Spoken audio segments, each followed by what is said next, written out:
இங்கே பார்க்க போகிற சம்பவம், இப்போ நான் ஒரு சிறைச்சாலையில் என்ன பண்ணுறாங்க, என்னை ஜெயிலில் போட்டு அடைச்சிட்டாங்க.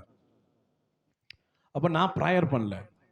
ஆனால் அந்த ஒரு மனம் ஜெபம் எப்படி கிரியை செய்யுதுன்னா, இந்த சம்பவம் எல்லாருக்குமே தெரியும் இல்லையா? பேதுரு என்ன பண்ணுவாங்க, யாக்கோபை சிறை செய்து கழுத்தை வெட்டி சாவடிச்சிடும். அப்போ யூதர்கள் எல்லாம் ரொம்ப சந்தோஷப்படுவாங்க. அப்போ ஏரோது பார்ப்போம், ஓகே இந்த கிறிஸ்துவர்கள் அப்போஸ்தலர்லாம் கொன்னா இந்த யூதர்கள் ரொம்ப சந்தோஷப்படுறாங்க.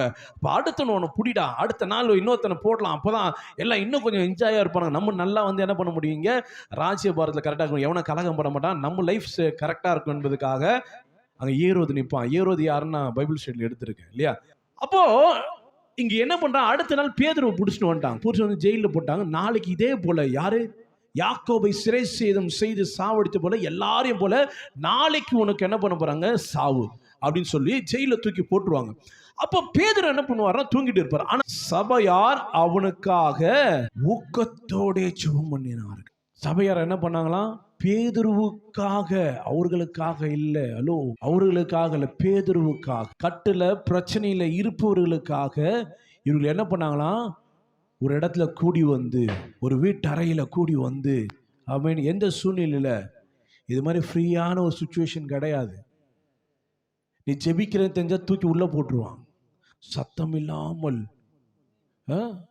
திருட்டுத்தனமா ஒரு வீட்டுக்குள்ள வந்து அவங்க என்ன பண்றாங்க, செபிக்கிறாங்க, ரகசியமாய் செபிக்கிறாங்க, ஒருமனப்பட்டு செபிக்கிறாங்க, ஊக்கமாய் செபிக்கிறாங்க, ஊக்கமாய். இங்க ஜெபித்த ஜெபம் ஆண்டவர் அங்க தூதனை கட்டளையிட்டு பேதுருக்கு விடுதலை கொடுப்பார். இந்த சிறைச்சாலையில இருந்து பேதுருவை மீட்டு கொண்டு வர யாரு, பேதுரு ஜெபம் பண்ணல, சபையார்.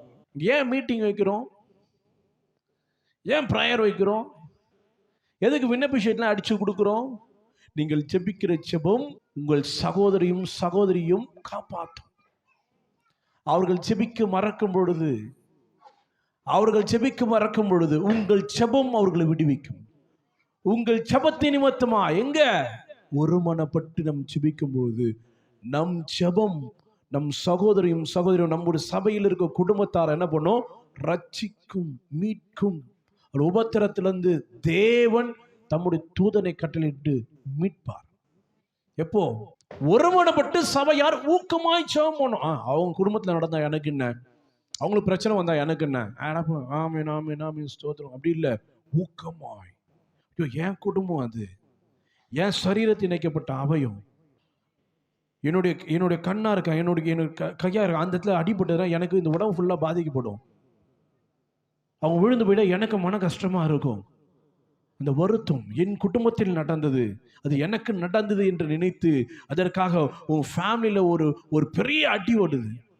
எப்படி கண்ணீர் விட்டு கதறி அழுது ஜெபம் பண்ணுவேன், ராத்திரி இரவும் பகலமாய் எப்படி ஜெபம் பண்ணும், அது போல சொல்ல ஊக்கமாய். எத்தனை பேர் உங்க சபையில், இந்த சபையில் இருக்கிற உங்க சகோதர சகோதரிகளுக்காக எத்தனை பேர் அவங்க பிரச்சனைகளிலும் தாழ்மையிலும் விழுந்து போகும்போது ஊக்கமாய் ஜெபம் பண்ணிருக்கீங்க, கருத்தா ஜெபம் பண்ணிருக்கீங்க? சொல்லுங்க. ஜெபிக்கிறதே கிடையாது. அவங்க லைஃப்ல நடந்தா நம்மளுக்கு என்ன, அல்லேலூயா. அவங்க ஜெபிச்சுக்கிட்டோம், நம்மளுக்கே 1000 தேவை இருக்கு, நம்மளுக்கே 1000 பிரச்சனை இருக்கு. யோபு தன் நிலைமையை பார்க்காமல் தன் சிநேகிதனுக்காய் ஜெபித்தபடிதான் கர்த்தர் யோபை நினைத்து பார்த்து அவன் சிறையிருப்பை மாற்றினார். நீங்க எடுத்து பாருங்க, 42 அதிகாரம், 42 அதிகாரத்தில் 41 அதிகாரம் அவர் தனக்காக மட்டுமே புலம்பியிருப்பார், தன் நீதியை மட்டுமே பேசியிருப்பார், தன் பரிசுத்த வாழ்க்கையை மட்டும் பேசியிருப்பார், தான் எப்படிலாம் வாழ்ந்து என்பதை மாத்திரமே கதறி இருப்பார். ஆனா என்னைக்கு 42வது அதிகாரம் கடைசி அதிகாரத்தில் அவர் தனக்காக அல்லாமல் தன் சிநேகிதனுக்காய் ஜெபித்தாரோ, அப்பொழுது கர்த்தர் அவன் சிநேகிதனை அல்ல யோபை நினைத்து, இவ்வளோ பிரச்சனை இருக்கும்போது அவன் மற்றவனுக்கு ஜெபிக்கிற மாதிரி நினைச்சு யோபுடைய சிறையிருப்பை மாற்றி இரட்டத்தனையாய் ஆசீர்வதித்தார். இழந்ததெல்லாம் டபுள் மடங்கு கொடுத்தார்.